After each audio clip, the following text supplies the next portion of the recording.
Hi guys, welcome to my coffee show. My name is Jack and today we are playing with Barista Express. So maybe you just bought your Barista Express, maybe you found it under the Christmas tree. Maybe you want to buy your first semi-automatic espresso machine and you think, well, maybe Barista Express would be a great choice. So today I will show you how I approach my Barista Express. I will try to explain everything that I know about this machine. And this machine, this has been a great, I think this one is the best semi-automatic coffee machine you can get, especially in that price range. You would have to spend probably 4 times more to get 3-4 times more to get something similar, and that would still be without the grinder.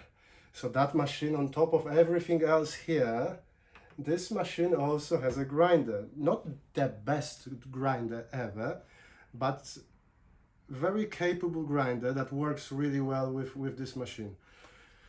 So you just got it, you open the box, you've got everything in the box. You've got everything that you really need to pull a shot. Not necessarily the best shot, but you have everything to pull a shot. In a previous video, I show you guys my choice of the best gadgets for Barista Express. So today I'll just quickly show you what I consider the must-have things. First of all, well, we mentioned the grinder. So the way to grind the coffee on this machine, you're supposed to grind it directly into the portafilter. So you put it here, you lock it in, and that's how you grind. The issue is that possibly you will be going for maybe 17, 18, 19 grams of coffee. But it's not easy to fit it in. So you may end up with the coffee overflowing and then mess around, and then the dose that is not what you were looking for. So what I like to use this ugly 3D printed dosing funnel. You just lock it around, put it in, grind the desired amount of coffee. You can play with the WDT tool or whatever you think. Then maybe tap it a few times, open, maybe use your hand to scoop everything inside, Tamp, ready to go. No mess. If you really hate the look of this one, and I don't blame you if you do, then maybe something like this, like a dosing funnel, well, dosing cup. So this particular one actually works exactly the same. So you can put it underneath, you grind your coffee in, and then, I mean, I have some coffee beans inside, so I won't show you, but you do it the other way. Yeah, you lock it in and then you turn it, and the coffee ends up in the portafilter. So now you just got the machine, you open the box, you install the water filter inside. Not in some countries they don't supply water filters, depends where you are, but here in London the water is terrible, so the water filter inside is must have. Then you put some water in. The capacity of the tank is 2 liters. You turn machine on, and in a few seconds it's ready to go. So can you brew the coffee in a few seconds? Well, yes you can, but you won't get a good coffee out of it. So you have to wait. You have to wait because the machine is ready when the water is ready to go, and because there is of the thermoblock, it heats up very fast. But you really want the group head and the portafilter to be warm as well, and that will take probably 15-20 minutes.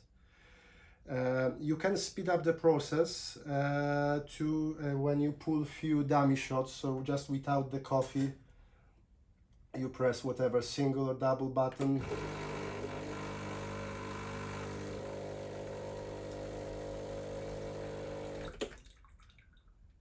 And this way you can speed up the process. If you've got the Pro The Pro, it's using a bit different technology, so the Pro probably will never get hot here. So with the Pro, you actually have to pull a few dummy shots to warm up the group head and the portafilter. With this one, if you're patient, if you wait, you might get it hot without doing anything else. So you've got the machine ready. You can keep your cups on top. I mean, it won't get very hot, but it warm up them a little bit. You need some coffee beans. Now, if you go for the cheap coffee beans, and that might be a good idea, maybe some practice coffee beans. I use this as a practice coffee beans. That's a coffee from MS, Italian. That's an Italian style coffee. If you read, by the way, about this coffee, the origin, Latin America, Brazil, Ethiopia. And it's supposed to be rich, smooth, and balanced. Look at that. Don't buy it. I mean, I use it to purge my grinder. I use it to experiment with maybe playing with the tamping. That's it. Don't buy this. Well, I mean, don't drink it. I feel a little bit bad because it is in a shop. Someone produced it and someone is selling it and someone must be buying it. And it tastes terrible. So if you're looking for a practice coffee, something like Lavazza maybe. I know Illy, it's okay because the reason is that with some coffees from the coffee beans from the supermarket, no matter what you do, you won't hit the good pressure. You won't be able to hit the decent shot because that coffee's been lying there for who knows how long. This probably over roasted. Most of them they are over roasted. And if you just started with the Barista Express, you don't have enough experience to play with few tricks. When I got this one, I thought my machine is off. I thought my machine is broken because no matter what, I couldn't get a shot. To the point that I thought I will send it back. You know, you buy this machine, you watch the video from Breville or Sage about pulling a nice shot and everything there looks perfect. You try to do the same. You look at that pressure gauge. Nah. I thought the machine was broken until I got a better coffee. So yes, practice coffee is good. You may consider starting with pressurized baskets. So with the Barista Express, I think Pro as well, you've got 4 baskets. You've got 2 single baskets and you've got 2 double baskets, dual wall and unpressurized baskets. I don't recommend using singles. It's even more trickier. It's even trickier than with the double. So we're using the double basket.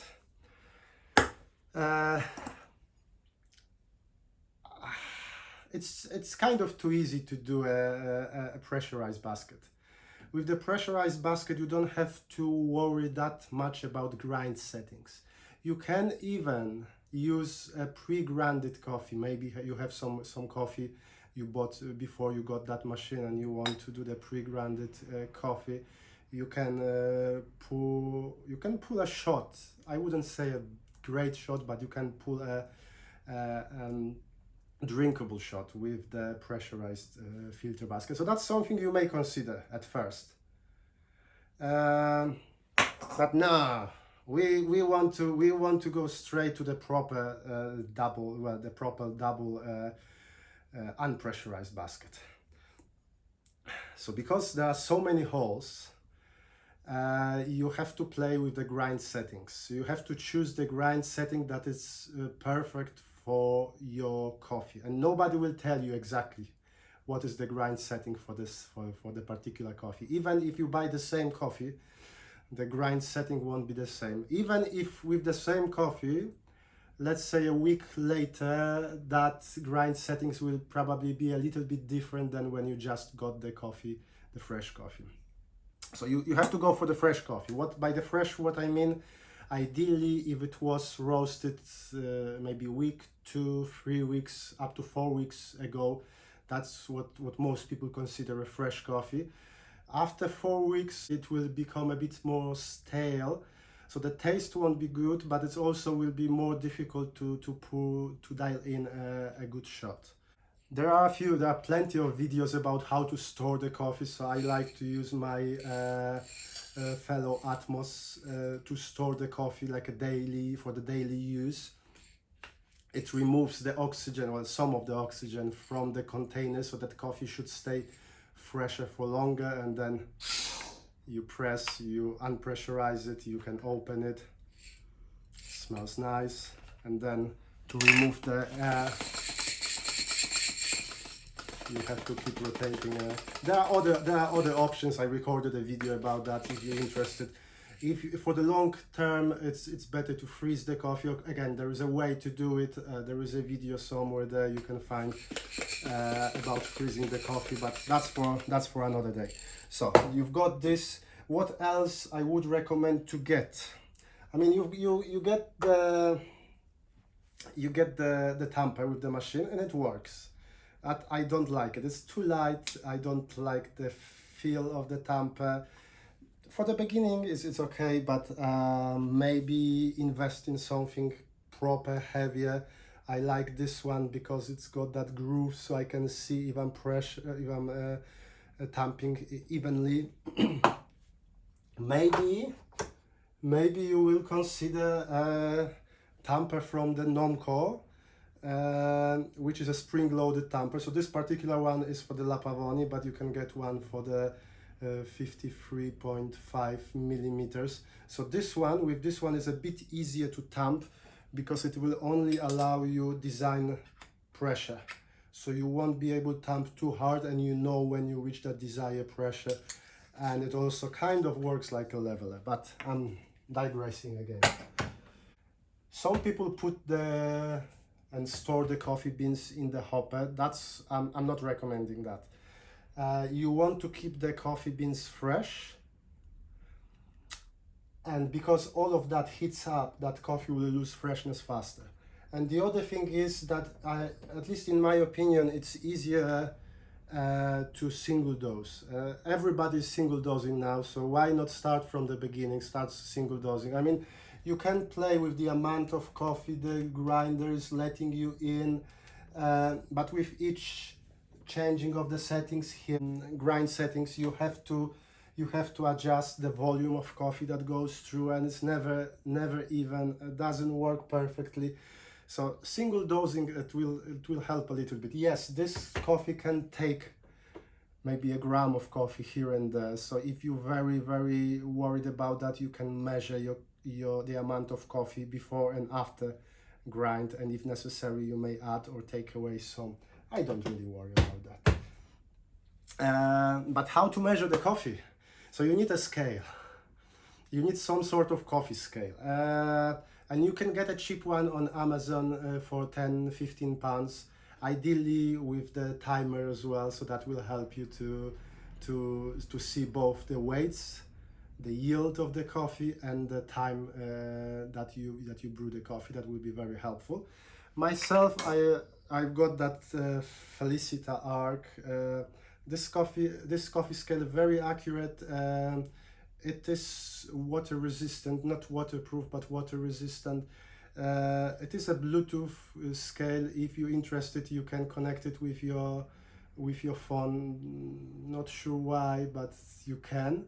And it's also USB charge, so you don't have to worry about the batteries. But it is expensive stuff. So you just paid what, £500 for the coffee machine. You don't want to spend another 150 or more for the coffee scale. So get a cheaper scale. It probably will work as well. And maybe at some point, if you're really into the coffee, then you can consider buying a coffee scale. So I already pre-measured the coffee beans. We will be using 18.5 grams of coffee today. Why 18.5? You can use less, you can use more. If you're not sure how much coffee you should put, after you tamp, you can use the razor. It comes with the machine as well. So after you tamp the coffee, you can put the razor in, you rotate it, and you can see if there's no coffee left on the razor, that means that you probably reached the proper depth. I use it a few times. It's something you may play with at the beginning, but for most of us, we won't really use that. We kind of eyeball it. But yeah, for the beginner, you may consider using that. Most people, later on, if they use it to adjust the depth of the tampers like this one. So that's a dual tool. There is a leveler on one side, so after you grind the coffee in, and you kind of use your hand to put the coffee beans into the filter, you push the coffee beans into the filter, then you use the leveler a few times to make it flat, and then you may use the other end to tamp. I like the leveler. I'm not the biggest fan of this tamper. I prefer this tamper. It kind of gives me more freedom. But again, if you're unsure how deep you should go, you can adjust the depth of this tamper using the leveler, so it should be slightly more. This one is actually probably too deep, so it should be slightly more than the leveler itself, maybe a millimeter more deeper than the leveler itself, and that's how you know you will get a consistent tamp. I also got some cloths. You don't have to buy a professional barista cloths, but with these cloths you get less channeling, so it's always worth getting the proper barista cloth. Nah, any cloth will do. I use those because I'm crazy. You can get a cheap one for £1 or something, but you can. That's a good cloth, by the way, for the present for someone who likes coffee. You've got few of them, so it's always worth to keep them, because you want to avoid the mess. So I pre-measure the coffee. We've got the scale, we've got the machine ready. I've talked for 20 minutes. I will probably make it much shorter. I will skip a few things. Let's pull a shot. I haven't tried this particular coffee, so that's a medium roasted coffee from Good Life Coffee. I haven't tried it on the Barista Express, so I have no idea what kind of settings I should use.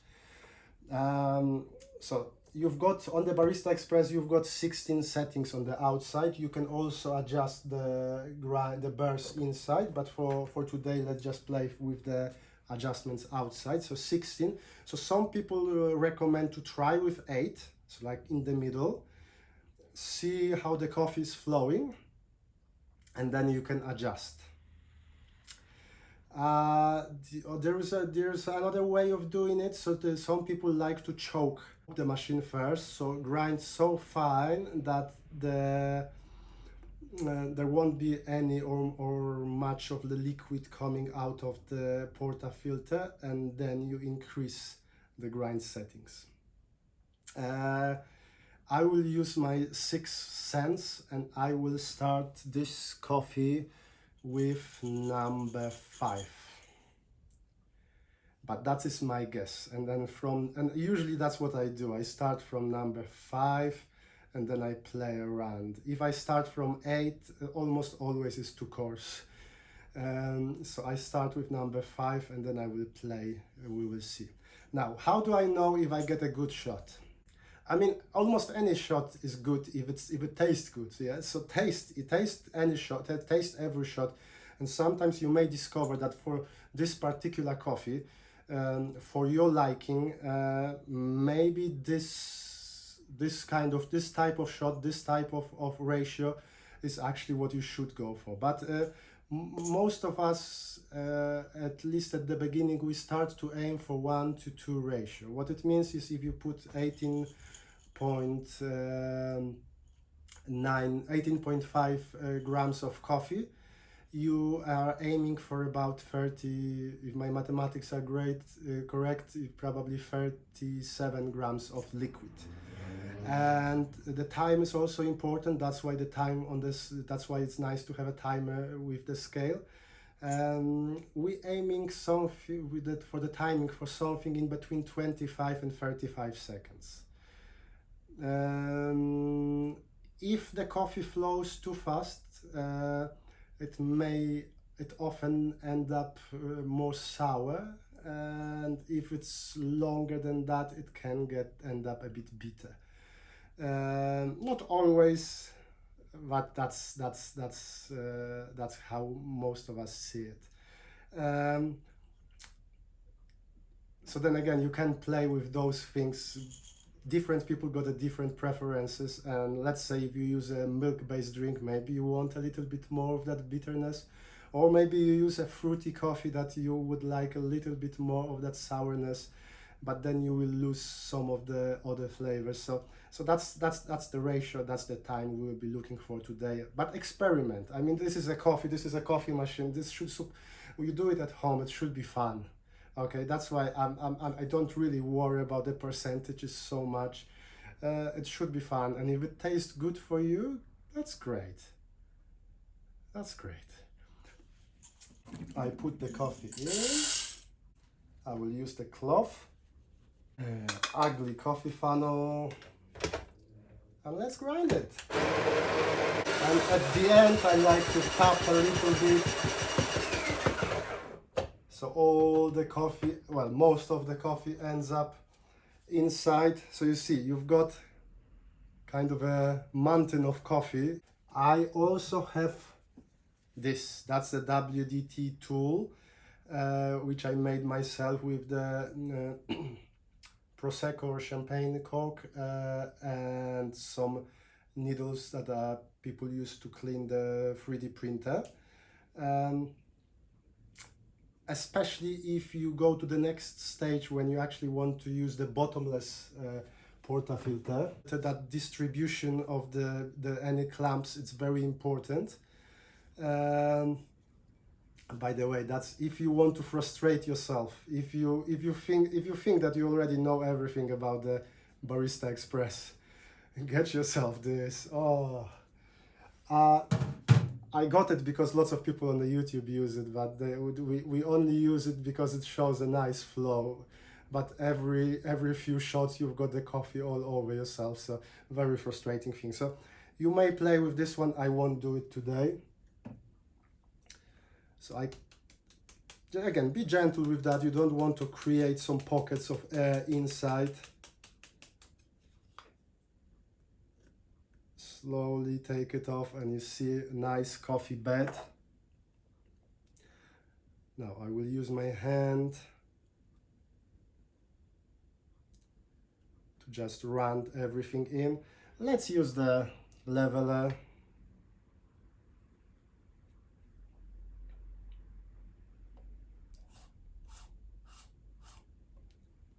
So you already have nice and flat coffee bed. And now to tamp. So I've got a nice tamping mat here. Not sure if you guys will see it. So I use it a different way, but I will show you just because I'm just for the camera. I show it a little bit differently. So make sure you are consistent. So you may use your fingers first. Make sure you are even. And use some pressure. You don't have to be crazy. As long as you as long as you don't leave the uneven coffee bed, tamping is the least of the issues.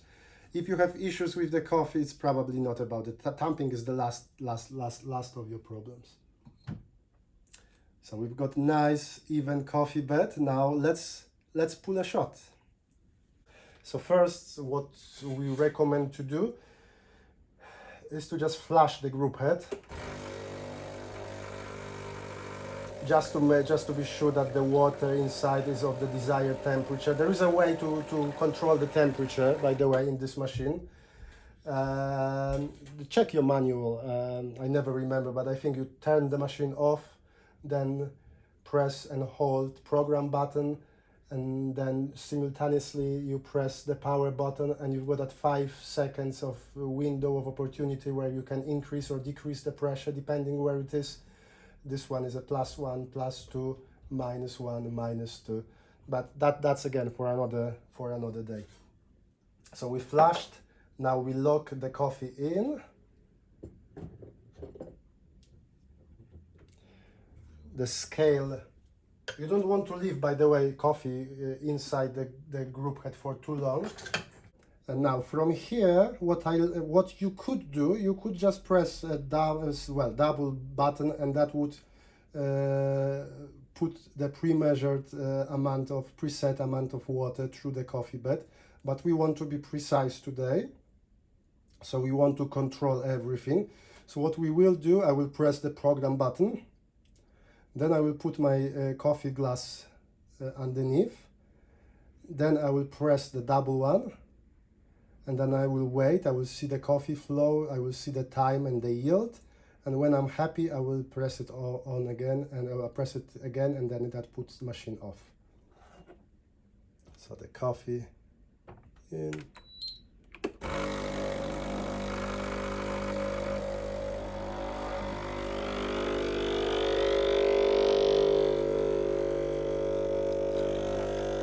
Looks like it's run a little bit fast. Let's have a look. Maybe we will be okay.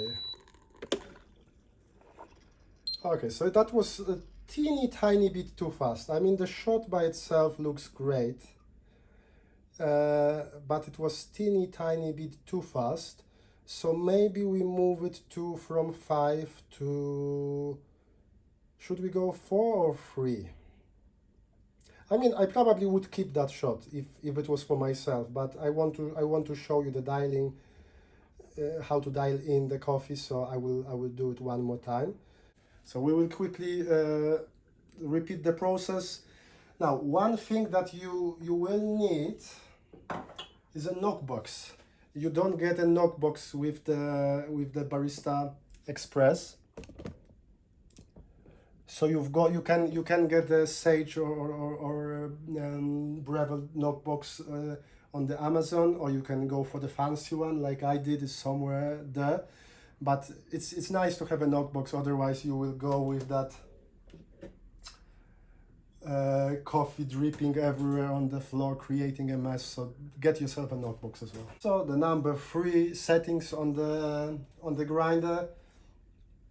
Coffee is ready to go. Let's flash it one more time.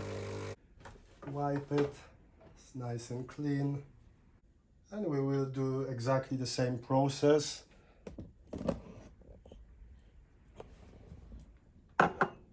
So program button. Coffee cup. And now this one should be slower, maybe too slow. We will see. Sometimes that machine is likes to surprise you. Well, definitely the pressure it's higher. By the way, don't really worry about that too much. Don't listen to the guys from the Barista, from the Sage, telling you that you have to. Okay, so probably number 4 would be the perfect shot, but I like this one as well. So it was 32 seconds.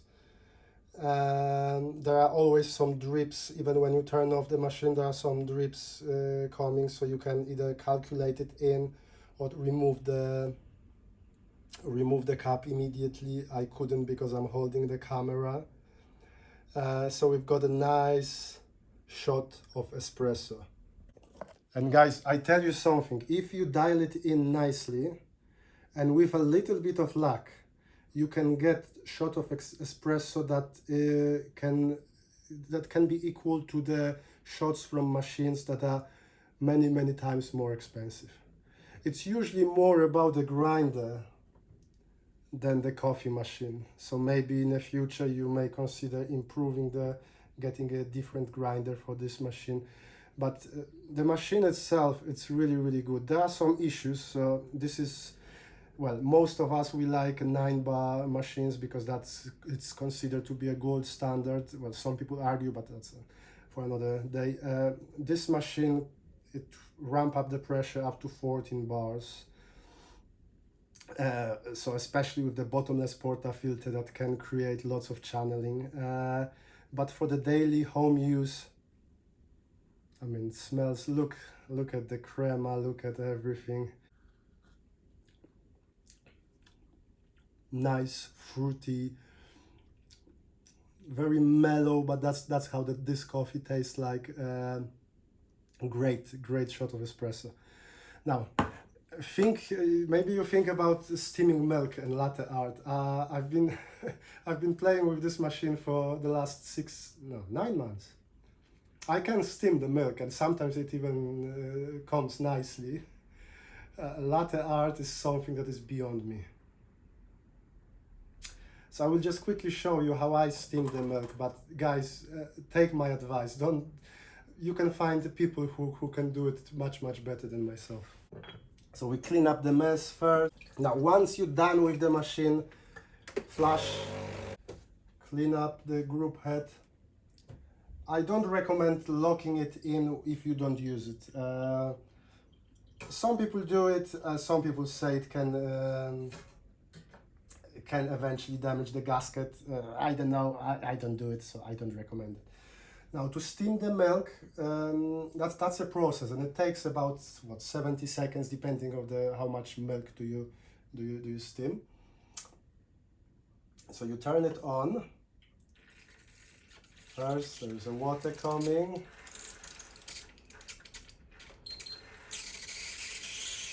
And you wait, and then you've got some steam. So now the water, you cleaned up the water from the steaming wand. The Sage also gives you a nice steaming cup with the temperature, the way of measuring the temperature. So we are aiming usually for 70 degrees. I've noticed that temperature doesn't change quickly enough. So once this shows 70, it's usually hotter than that, but maybe it's just my cup. Okay, and now this one will be tricky because I have to do it with my one hand recording it. So now the idea is that once you start steaming, this one, by the way, gets hot, so be careful. Once you start steaming, you want to keep the wand just slightly above the level of the milk, so you can people describe it as the sound of the tearing paper. And you hold it until you reach enough foam, and then you dip it in and hold it until you reach the desired temperature. Ideally, there will be a nice vortex of the milk moving in, changing those big air bubbles into smaller air bubbles. But well, I might get lucky here, I might not. Please don't laugh. There are definitely better instructions on the YouTube how to do it. And I also like to keep the steam wand on the side here. Okay, so this is even more difficult with one hand.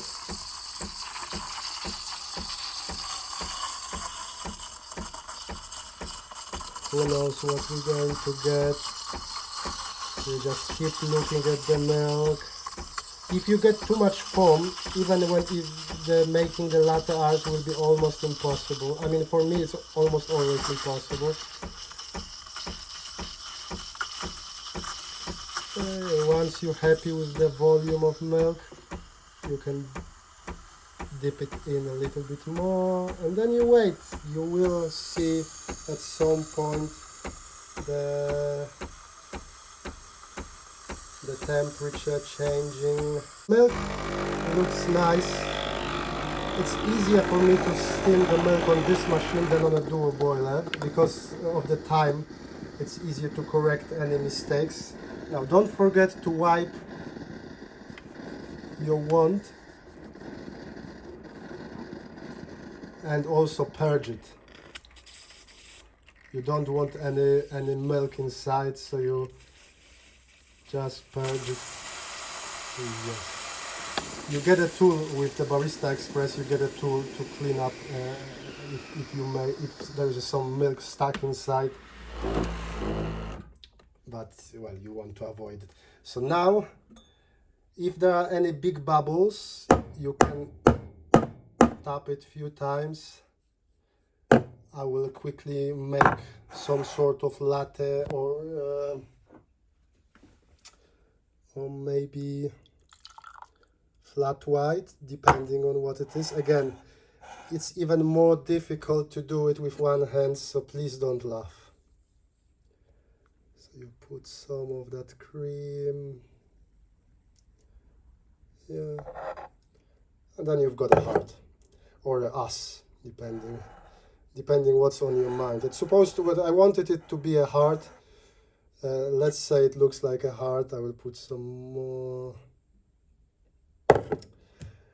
One of my New Year's resolutions is to improve that into something that we can resemble art. But somehow we play at my home. We play with my latte art. We just keep guessing what my latte art supposed to be. Most of the guesses are around kind of private body parts. I don't know why, but most of my latte art resembles genitals or something similar. Anyway, this is hard, guys. This is hard, by the way. So guys, that was my approach to dialing in the coffee on Barista Express. Hopefully you had some fun watching me doing it. And definitely you will, if you just give yourself a chance, you will have lots of fun doing it at home. Experiment, play with it. This is your machine. It doesn't have to be perfect, and sometimes when you get imperfect shot, you can actually discover something interesting. So that's the beauty of the espresso game. Sometimes you have to dial in 5 times, 8 times to get a perfect ratio, but the perfect ratio doesn't mean the shot is the best. Okay, it's a starting point, so you can take it from there. Experiment with the steaming the milk, maybe using a different, more advanced techniques. Latte art, that's beyond me, but you can try. I'm sure you will do better than me. If you need any help with dialing in this machine, leave the comments below. I will try to do my best to help. Check my other videos, there are plenty of them. If you like this video, click like, subscribe. Let's go into that journey of coffee making at home together. Let's help each other. If you want to buy some of the gadgets I show you today, you can find the description below. But for today, thank you very much. Enjoy making your coffee. Remember to have fun. Thank you very much for watching. My name is Jack. This is my coffee show, and hopefully I will see you soon. Thank you. Bye.